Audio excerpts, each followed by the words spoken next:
Well, I want to welcome you to the first installment of John's Chef's Corner. Will be an ongoing series of precisely one video.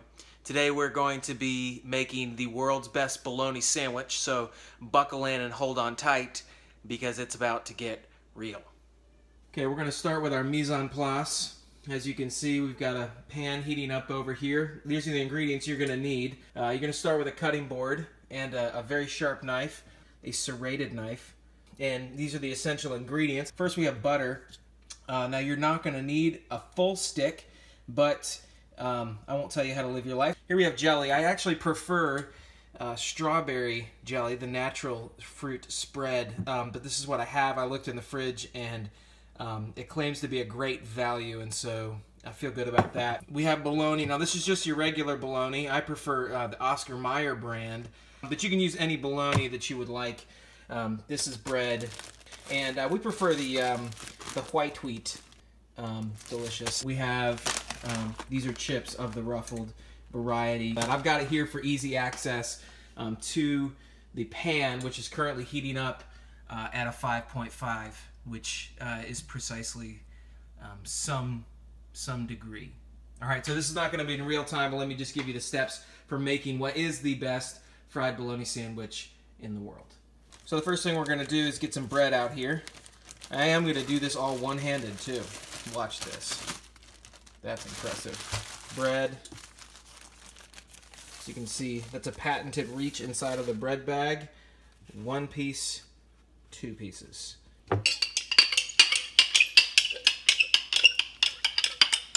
Okay, as you can see, the first step is to get the jelly onto the bread. Now, I discovered quickly that it is impossible to put jelly on bread with just one hand, so I've used two. And like I said, I prefer to use a nice strawberry fruit spread because there's less of this clumpage, but I think this is going to add a nice dynamic to our sandwich by the time all is said and done. As you can see, it's one very important step is to clean your knife off. I've used the licking technique to do that. Very important, if you're going to use the licking technique, not to reinsert the knife into the jelly because of sanitary issues such as salmonella and diphtheria, things like that. All right, so our next step is going to be to get a little butter in the pan, and this is going to provide a really nice, rich base for the sandwich that we're making.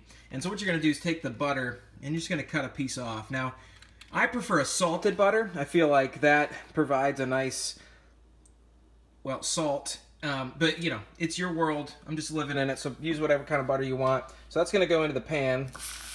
Ooh, that's hot. Maybe we should put this on a 5. There we go. And we're just going to let that work. I mean, I don't want to brag, but I've done this before. Look at that. We're covering the pan with the butter. Total coverage. There is more to this than just the butter. As you see, I've moved our pre-prepared jellied bread slices over to the side. The next step is to get this bologna working. And I like 2 slices. Provides a nice richness to the sandwich. And as we lay these down, here's the trick. Now everybody's got their little trick for fried bologna, but I just like to put a slice in there, kind of from the center out. And this is where your cutting board comes in handy. Now watch this technique. Look closely.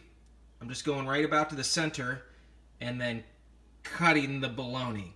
You see that? That's just a cutting, it's just a rocking motion down. You gotta be really careful with this. You don't want to take a finger off. As you can see, I still have all of mine on this hand. So what we're gonna do is we're going to get that working in the pan. And what you can do is just take that bologna and drop it in the pan. Now always drop it away from yourself, little technique there. And let's get this other one in here. Then you can use your cutting board, of course, to clean your fingers off as you go. All right, now this is working, and what that slice is going to do, this thing's going to want to bubble up in the middle. That's going to help keep it flat. We're going to come over here and get a little spatula. We're going to move this around, get a good cook on it. And the thing is, you can cook this as long or as short as you want, but I like to go until it gets real nice and crispy and you get a good texture. So one technique I want to show you is when you got a smaller pan like this and you're trying to get 2 pieces of bologna in there, it can get a little crowded there in the pan, and you want to make sure that you get a nice brown on all sides. So what I like to do is when you're working that cut, you can do this. I call this the Pac-Man kissing technique. Now, as you can see, I've flipped this bologna over, and you can see it's got a nice little, if you can get in there, it's got a real nice crust on the outside. That's the way I like that. Good caramelization. That's called the Maillard effect. I won't bore you with the details, but it's very scientific and delicious. And you've got good bologna caramelization there.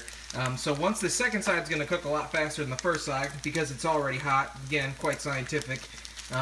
And then we're going to get to the good part, the assembly, here in just a moment.